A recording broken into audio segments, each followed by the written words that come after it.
PhD in economics from IIT Mumbai and has worked on various research projects in development of small business and determinants of inequality and poverty in India. He will give us an insight into various options for careers in humanity. We welcome Mr. Balu Pawde and Mr. Anurag on stage.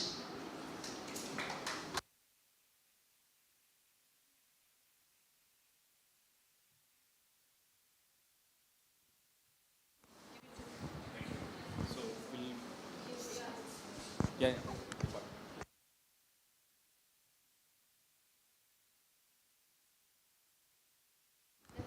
Thank you. Yeah. So, thank you very much. Welcome all of you in this session. Uh, I would like to interact with you all about how we navigate the careers or think about the careers in humanities.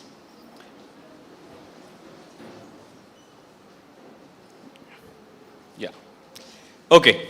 So, when we talk about humanities, it's a fascinating subject. It's interesting subject.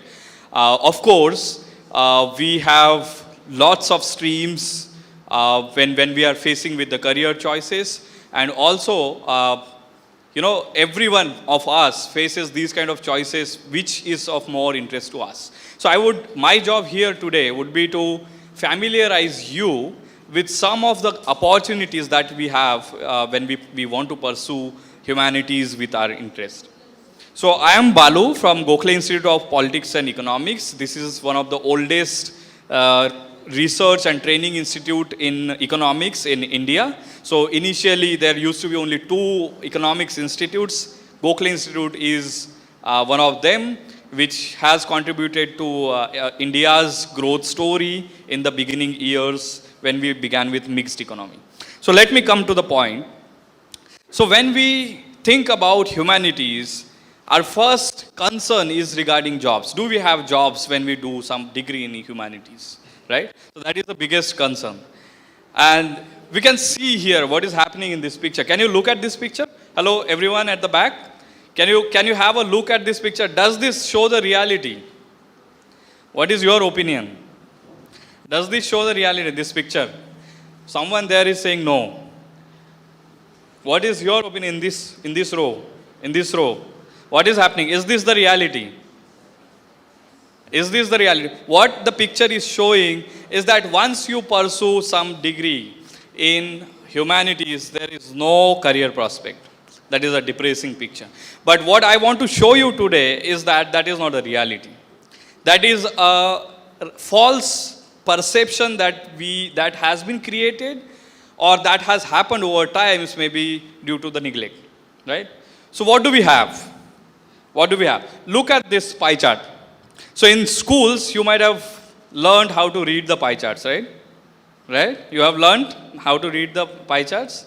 Now look at how the things are distributed, how the professionals are distributed across the sectors, right? When you do a graduate degree in humanities, these are the options. These are the sectors where you get employed.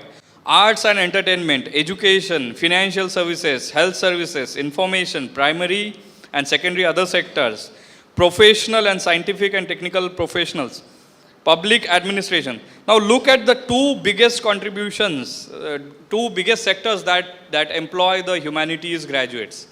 One is professional, scientific and technical field. That sounds a bit odd, right? That sounds a bit odd. But see, this is the hard data coming up from a UK survey.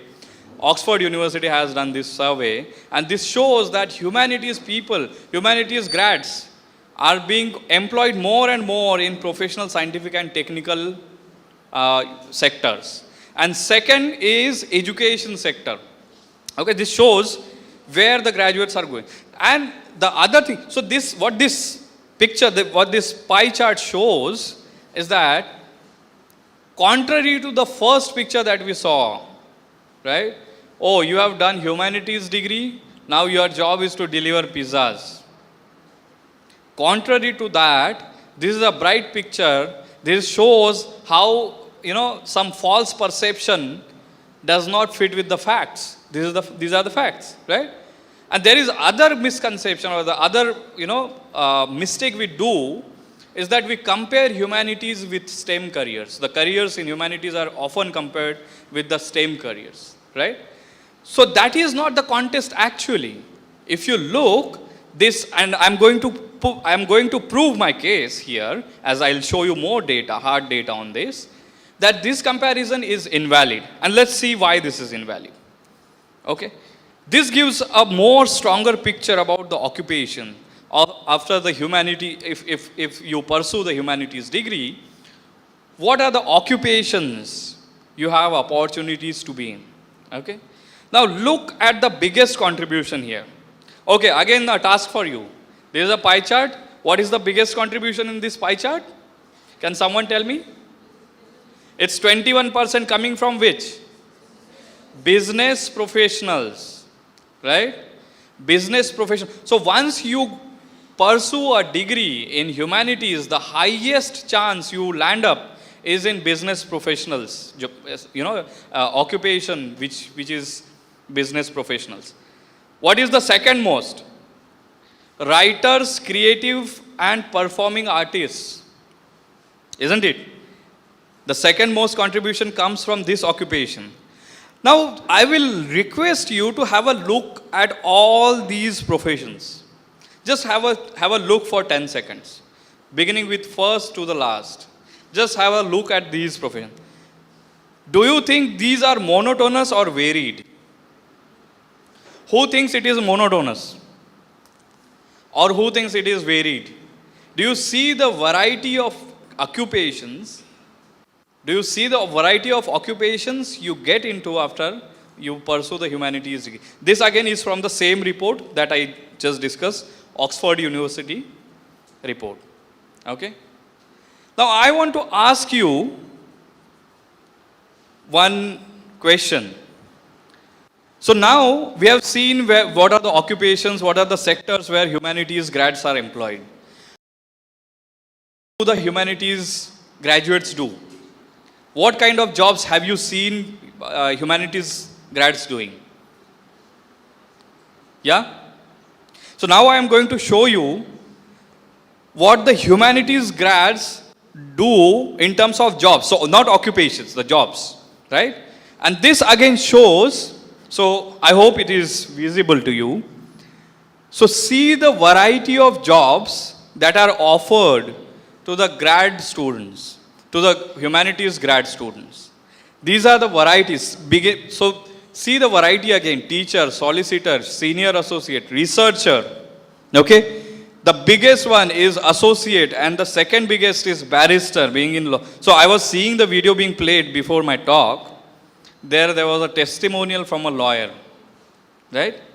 So barrister, consultant, director, journalist, lecturer, these are the varied jobs and these are unexplored.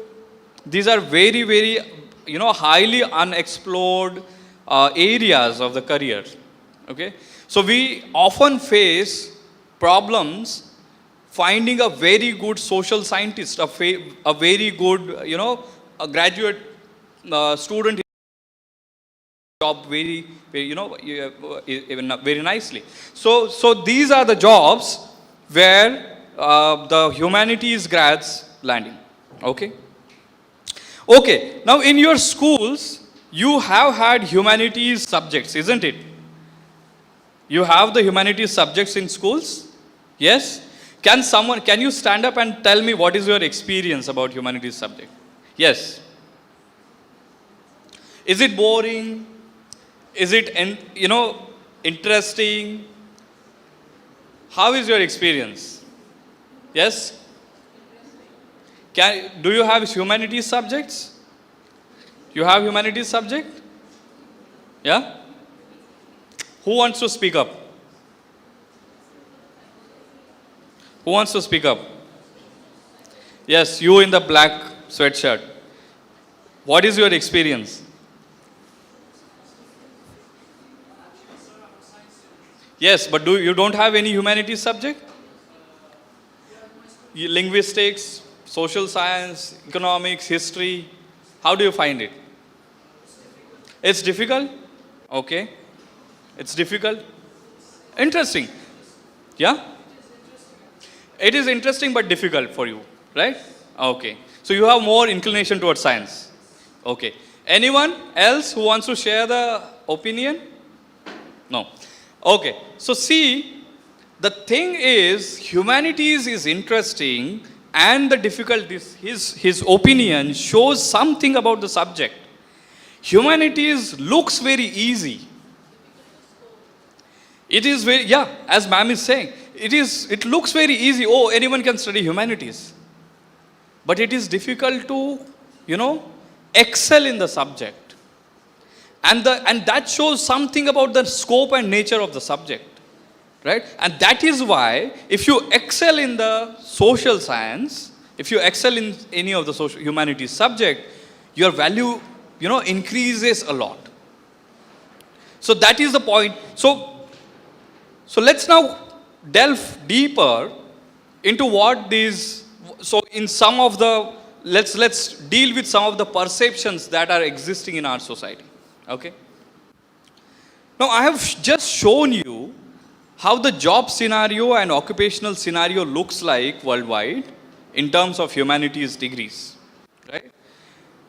But why humanities should be studied has more deeper reasons. And I want to discuss a bit about these reasons. Okay? Now we all have seen pandemics coming up and going. We have faced the very recent pandemic of COVID-19. Secondly, there are huge technological changes taking place in the society, in the economies. At the same time, we have climate changes, natural calamities, labor market changes, and financial crisis. These are not just the words.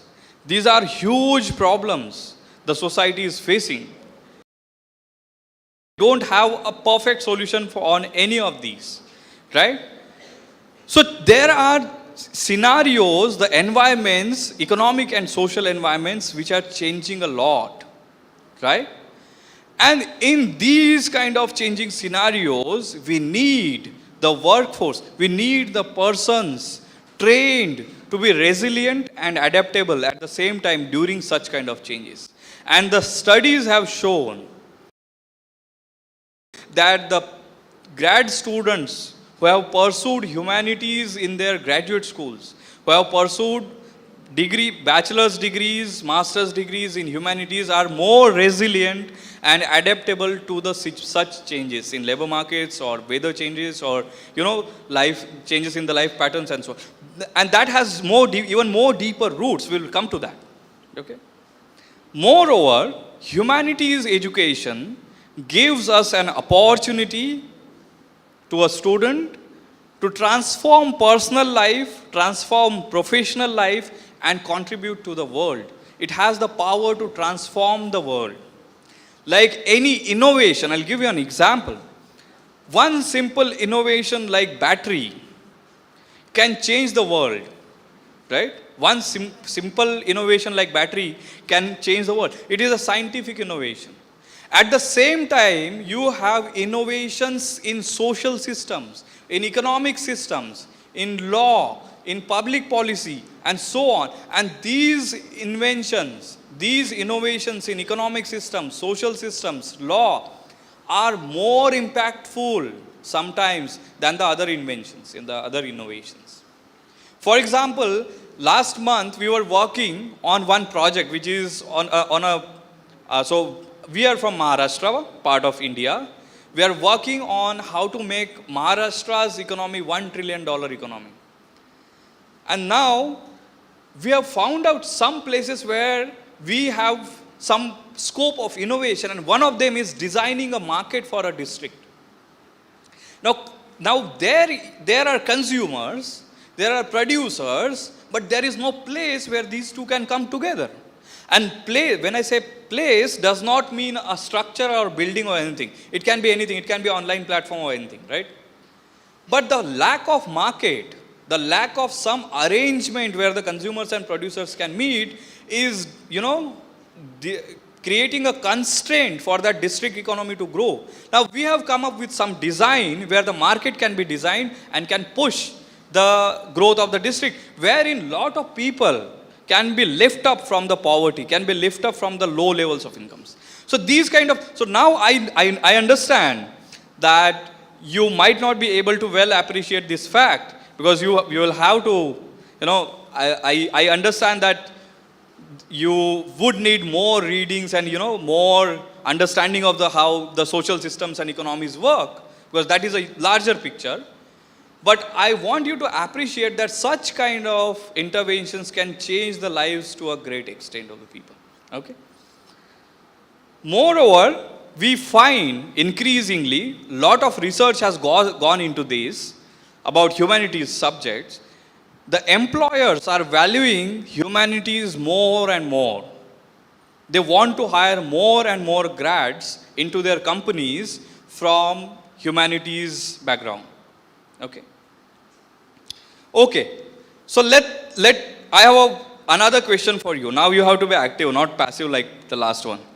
How many of you think that your own business is better than doing a 9 to 6 job at somewhere in someone other's company? How can you raise the hands, please?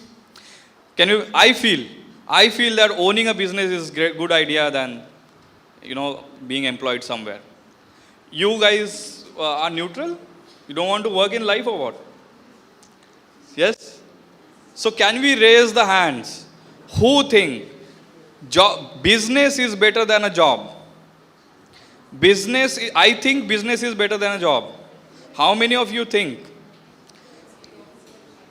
Okay, those who are raising that, you have to convert a lot of population into your boat. Okay, so see, lot of the perception surveys all around the world show that business is better. People prefer business than jobs. And this is one hard fact coming from lot of surveys, especially for UK, that the UK's, the country's most successful startups are founded by whom? Not by MBAs, not by engineers, even not by mathematicians. It is formed by the history graduates. It's a strange fact, but it is true. This is nothing opinion. This is not opinion. This is a fact. Okay? So history graduates are creating more successful startups than others. And the other fact is language graduates. See, the language graduates have founded more successful startups than maths graduates. So this is there is something interesting going on in the world which we are sometimes not aware of. Okay, and I want your attention to be, I want your attention on this fact. So humanities is providing lot of training, a good environment for you to accept. Okay. Now there is other fact that is found is that humanities graduates develop resilience, flexibility and skills to adapt to challenging and changing labor markets. Labor markets are changing like anything. The skill you had 5 years back is obsolete today. It's quite possible. Okay. Now the technology is changing, the AI is coming. Artificial intelligence is coming. With the artificial intelligence, lots and lots of manual jobs are at stake. Now have any one of you tried AI? Okay, I know some of my own students who wrote essay using AI. So I gave them to write essays. They wrote, and it was so good that I became doubtful. I thought, how come this is written by you? And I got to know that this was written, there was a help from AI. Have any one of you written essays? Do you write essays in school or not? Hello. Do you write essays or not? You write essays. Do you write essays with AI? Chat GPT? Oh, your teacher should know that. Okay, so see where now the Chat GPT is writing poems for you. Chat GPT is writing essays for you. And this is very challenging. Lots and lots of jobs are at stake. So labor markets are going to change. There will be a day in next 2 years when we would be searching someone who is excelling in using Chat GPT. Like earlier, we used to search for a person who knows Excel, how to calculate and how to use Excel, MS Excel, right? So these are the labor market changes. In the labor market changes, it is found that the workers, the graduate students with humanities degree, are more resilient and flexible. So this points to other important point which I want to take up at the end. Humanities careers open a path to success in a wide range of employment. That I have showed you in pie chart, the range of sectors where the humanities students are being employed. Okay. Now I said that employers are valuing humanities degrees more and more. And why is so? There has to be some reason, right? The reason is that it is found out if you pursue a humanities degree with a rigor, with a seriousness, the critical thinking which is inherent in the social sciences, in the humanities, is a valued skill. Strategic thinking, an ability to synthesize and present complex information, creative problem solving, delivering a successful narrative. These are the skills now which are being in demand by the employers. Okay, and these skills are very important for the corporations, for the employers, and these are to be found in the well-trained humanities grads. Okay. Humanities graduates benefit from subject-specific learning. In the sense, you learn humanities for, your goal is to get a job. Your goal is to get a job. Your goal is to be in some occupation. But that is the end. But you have something happening to yourself also as a person. You are aiming for a job. You are studying humanities to get a job. But in the meantime, we call it a byproduct. The byproduct of this process is that you develop a sense of self-formation. You become self-aware. Because the humanities is not an easy subject. Humanities looks an easy subject, but it has deep roots. As much as you go down, you will find something new. You will find something new. Right? For that to happen, or for us to appreciate that fact, we have to look at the great, persons who have excelled in humanities, great thinkers, great philosophers, great economists, great writers, great poets. Just read about them. Reading about them or reading what they have written gives a amazing level of happiness. Okay.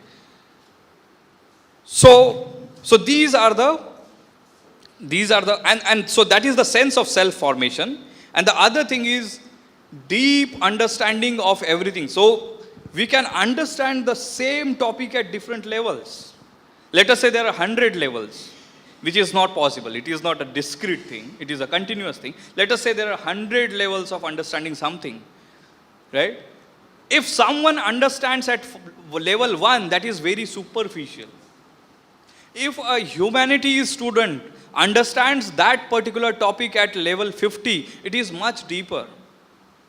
It is much deeper, right?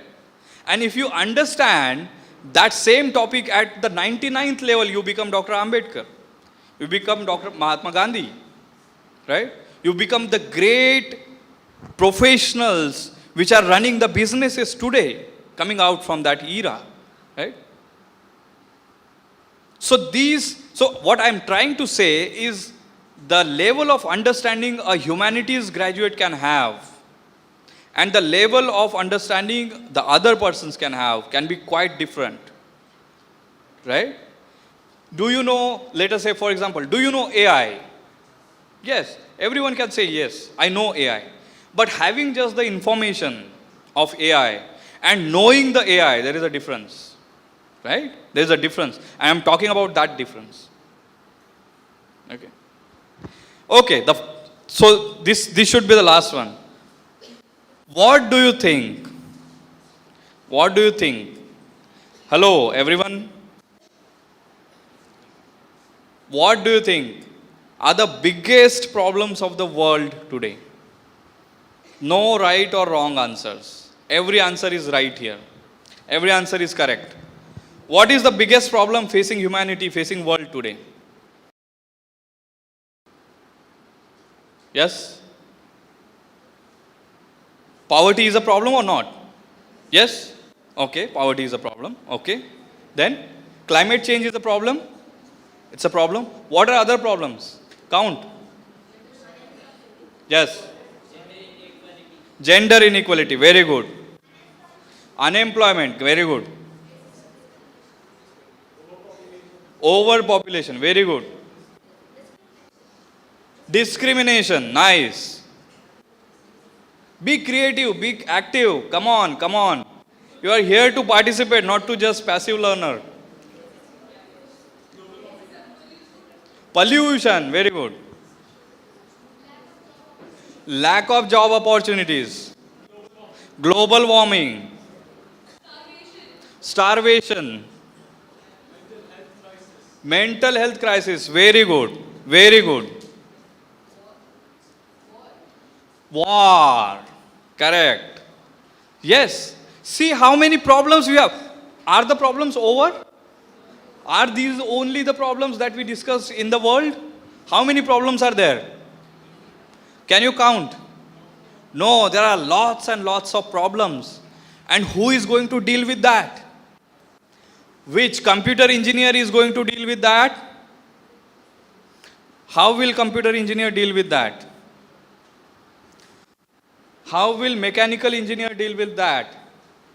How will a dentist deal with these problems? Tell me, which problem is bigger?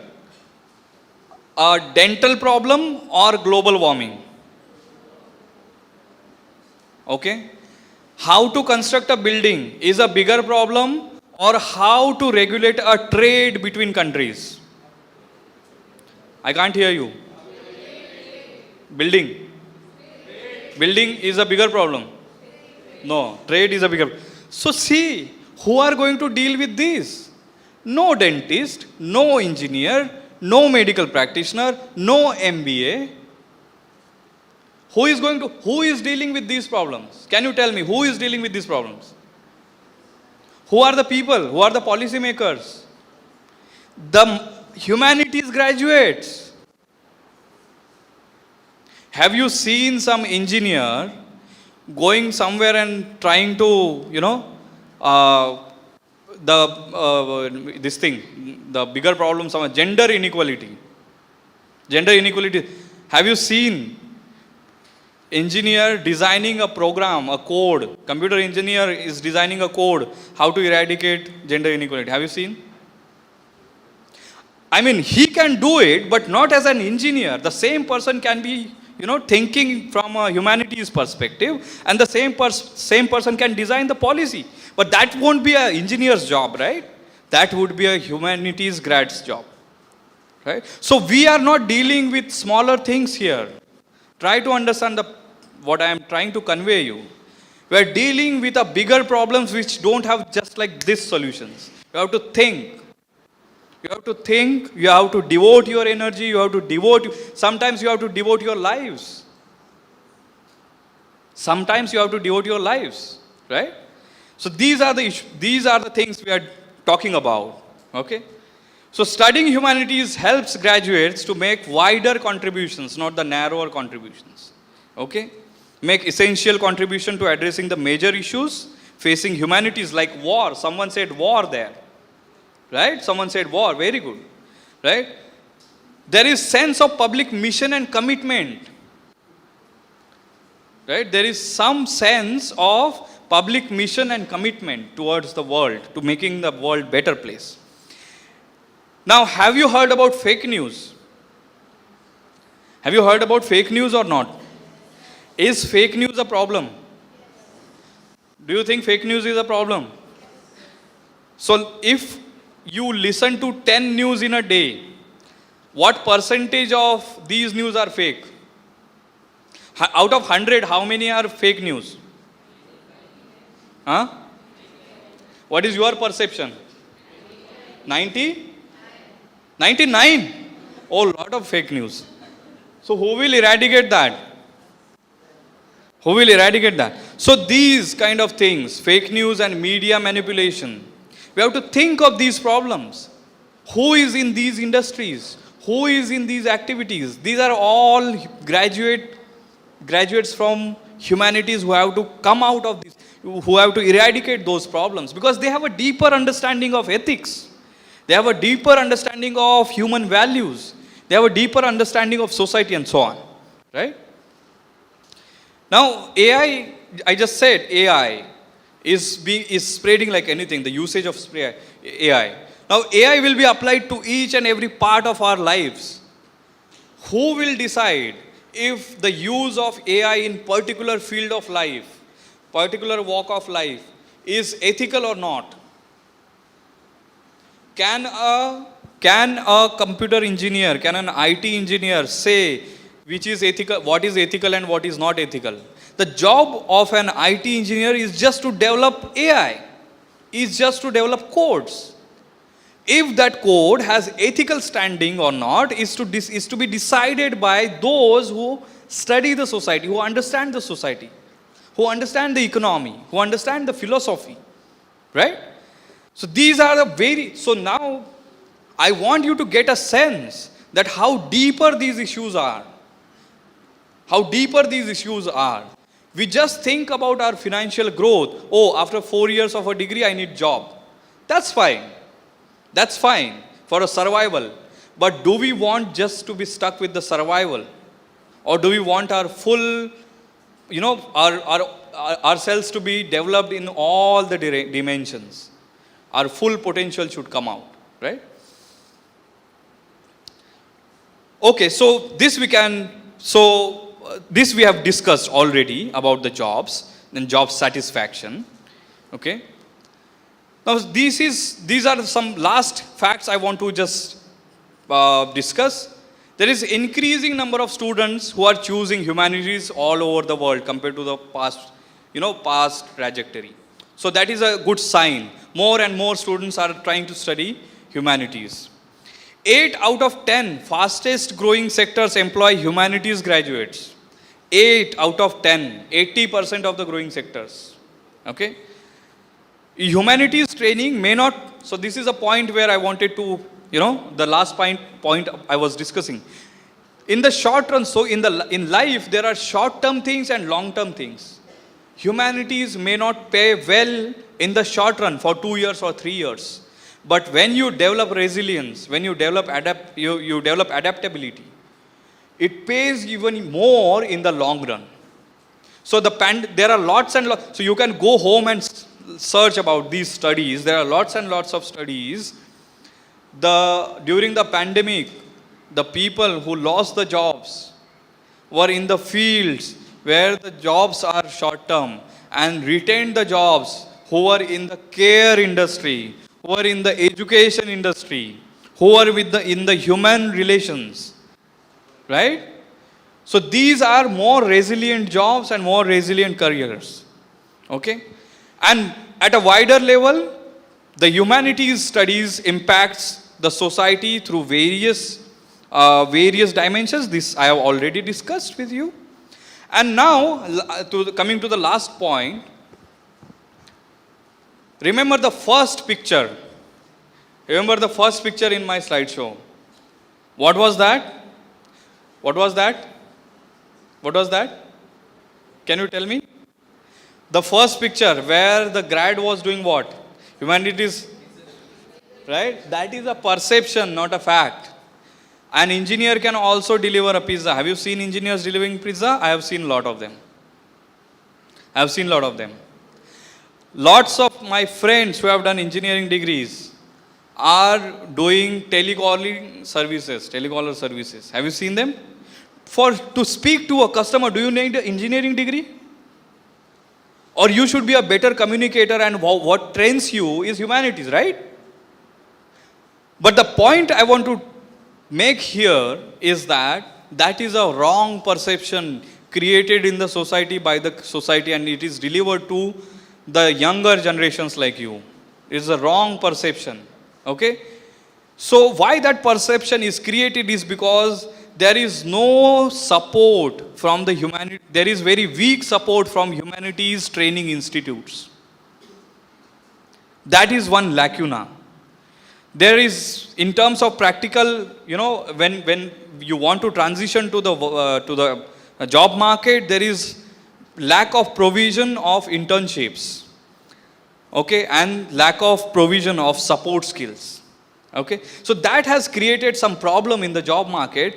But now we are proud at the Gokhale Institute, my institute where I work, and the other institutes, that we are trying to change this scenario because we understand the problem. Now our duty is to change that, and we are trying to overcome these problems.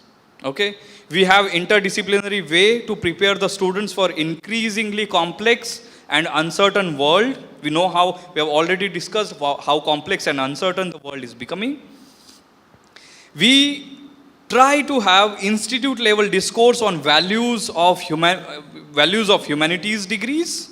Okay, we are vigilant while we design curricula, design pedagogy, and the subject level issues are addressed at the institute, and we consider wider issues when we are providing the humanities degrees. So when the student comes to us, we have a broader perspective. We have a broader perspective when we train these students.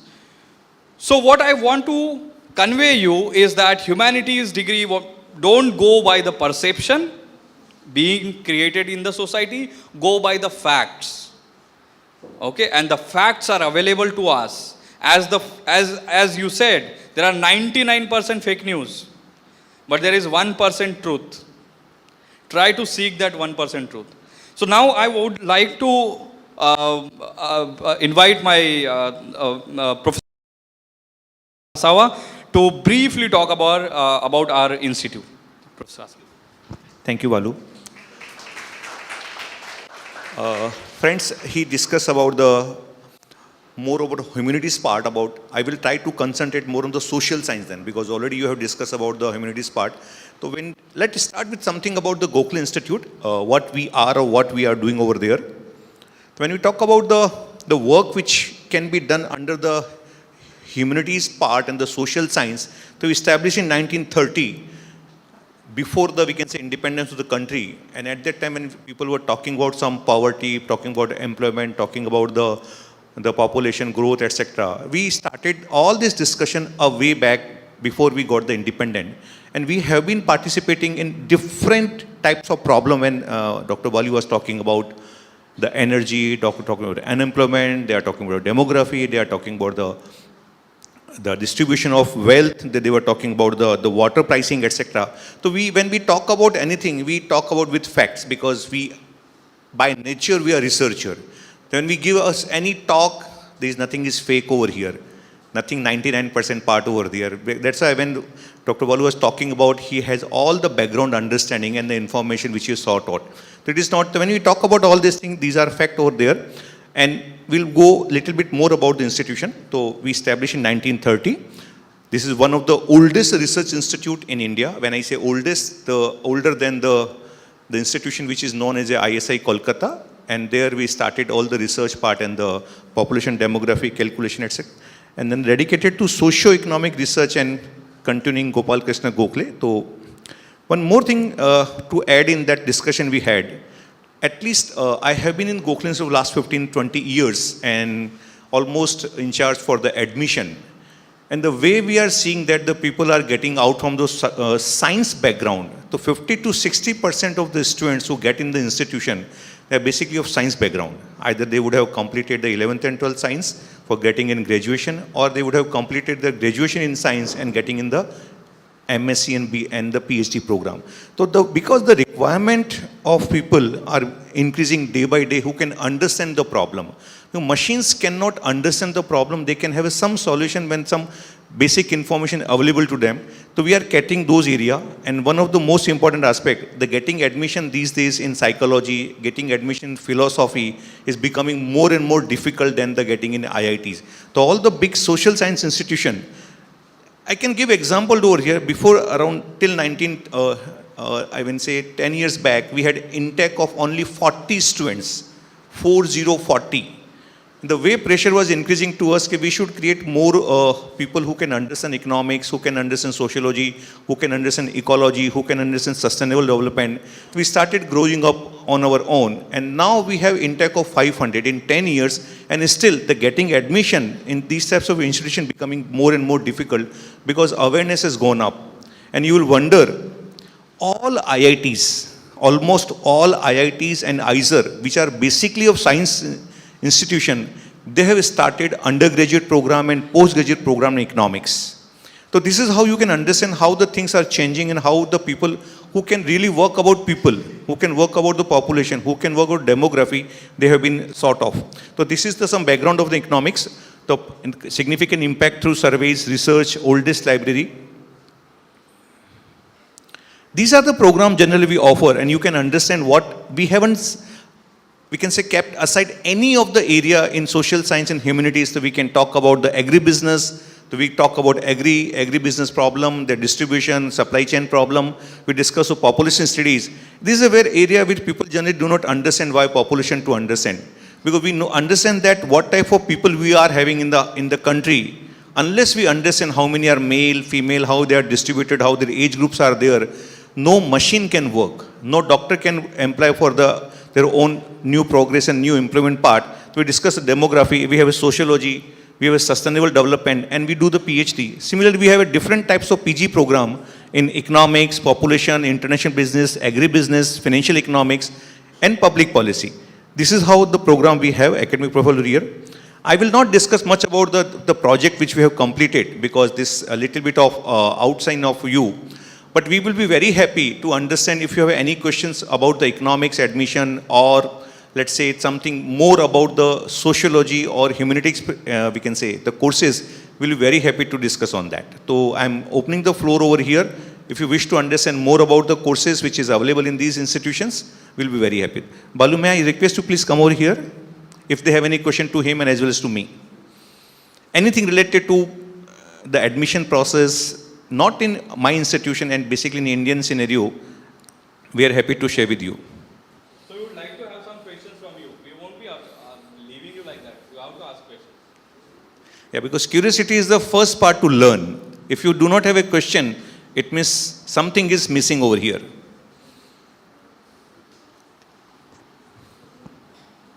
Yeah, any question? So we have discussed a lot of things.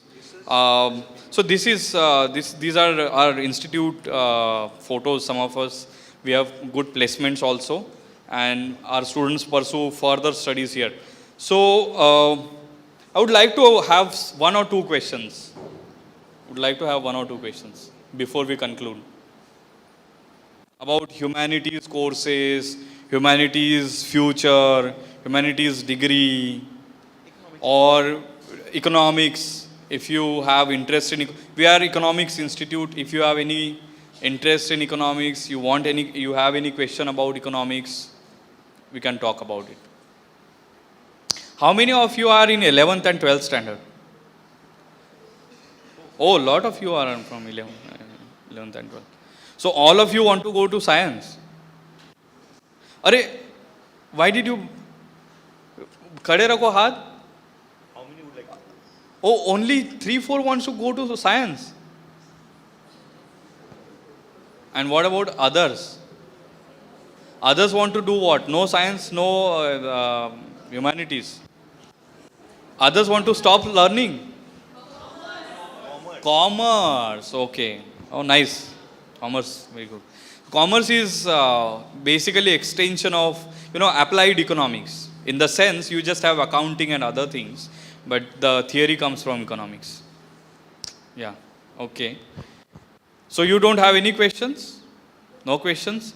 But I would like to, if you allow, 11th and 12th standards, we have got some gift for you from our institute.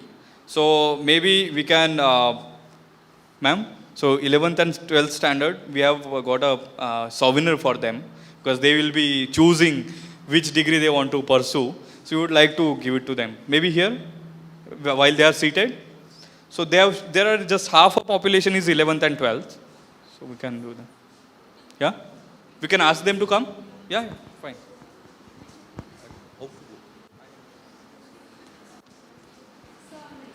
Thank you. Yeah, so we are done, ma'am. We are done. Yeah.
Thank you, sirs, for the wonderful insights.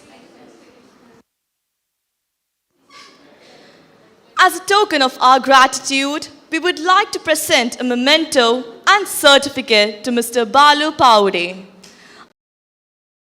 Mr. Binod Kumar, Vice Chairman, AVENIR 2023, Chairman, Career Expo, and Head Parent Relations and Staff Welfare and Grievances Subcommittee, School Management Committee, to do the honors.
Thank you, sir.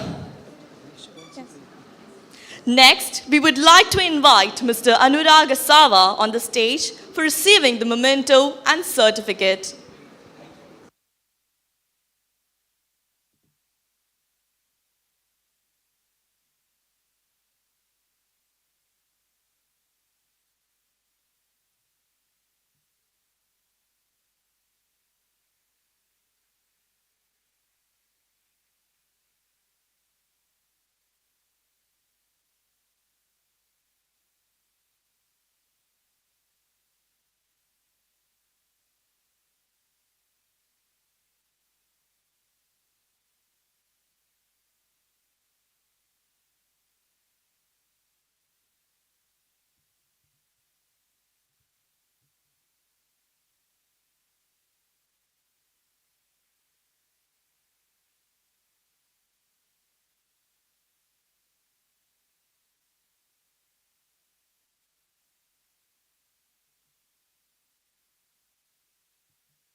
Thank you, sir. We will be starting the session in 5 minutes.